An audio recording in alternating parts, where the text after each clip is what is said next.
मेवाड़ की राणा रतन सिंह ने अपनी पत्नी रानी पद्मिनी का चेहरा दिल्ली के सुल्तान अलाउद्दीन खिलजी को पानी और कांच में दिखाया।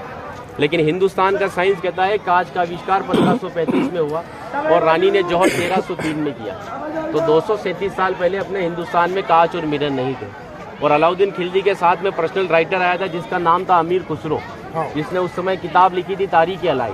उसने लिखा था कि मेवाड़ की महिलाओं ने अपने सतीत्व धर्म के खातिर जौहर किया और राजपूत कभी भी कॉम्प्रोमाइज करना नहीं चाहते थे। चित्तौड़ के ऊपर युद्ध होने का सबसे बड़ा रीजन था व्यापार, क्योंकि हिंदुस्तान में कभी भी कोई भी मुस्लिम कम्युनिटी पहले नहीं था। ये सभी जो आते थे अफगानिस्तान तुर्किस्तान से आते थे और आते कहाँ थे तो समुद्र के पास में आते थे, क्योंकि प्लेन तो थे नहीं ना। तो इधर नज़दीक पड़ता है गुजरात और ये जाते थे दिल्ली, तो इधर पड़ता है दिल्ली, उनको क्रॉस करना पड़ता था ये मेवाड़। अच्छा, इधर गुजरात इधर दिल्ली बीच में राजस्थान, तो इसको क्रॉस करना पड़ता था ये मेवाड़। तो यहाँ के राजपूत उनसे टैक्स वसूलते थे। तो वो समय था 1299 का, जब अलाउद्दीन खिलजी पूरे हिंदुस्तान पर इस्लामी शासन चाहता था। गुजरात से जब दिल्ली की ओर रवाना हुआ तो यहाँ पर राणा रतन सिंह के पिता थे रावल समर सिंह। उन्होंने दिल्ली जाने से पहले उससे टैक्स लिया और टैक्स लेने के बाद में जब अलाउद्दीन दिल्ली पहुंचा तो मेवाड़ से नाराज कि मुझे दिल्ली में शासन करने के बाद में हर बार मुझे मेवाड़ को टैक्स देना पड़ेगा, इससे अच्छा है मैं मेवाड़ को जीत लूं। तो दिल्ली से वो 1.5 लाख सेना को लेकर मेवाड़ की तरफ बढ़ा, लेकिन चित्तौड़ से दिल्ली का डिस्टेंस 600 किलोमीटर है। तो उसने पहला स्टॉपेज 1301 में रणथंभौर के किले पर डाला सवाई माधोपुर। वहाँ का राजा था हमीर देव चौहान, जिसको मित्र बनाया और उसी मित्र को रात को खाना खाते समय पीठ के पीछे छुरा घोंप कर मार दिया।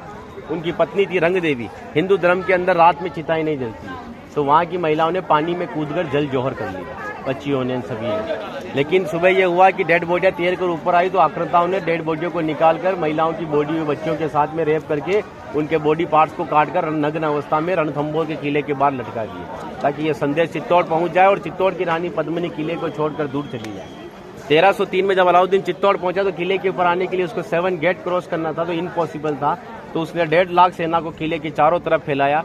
8 महीने के बाद में किले के ऊपर खाने की कमी आई तो रानी पद्मिनी के चाचा भतीजा गोरा और बादल ने राणा रतन सिंह से कहा कि हमारा राशन खत्म हो रहा है और जब ये भूखे और कमजोर सेना से हम युद्ध करवाएंगे तो ये युद्ध नहीं कर पाएंगे। रतन सिंह को बातचीत के लिए 7 गेट के नीचे भेजा तो अलाउद्दीन खिलजी ने उनकी गर्दन पर तलवार रखकर झुकने के लिए कहा, लेकिन मेवाड़ का राजपूत सर कटाने के लिए मंजूर होता है लेकिन सर झुकाने के लिए कभी मंजूर नहीं हुआ।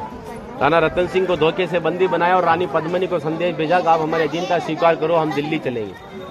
रानी पद्मिनी कहती है जो नरसंहार तुमने 2 साल पहले रणथंभौर के किले में किया तो यहाँ की महिलाओं के साथ में भी वही होगा।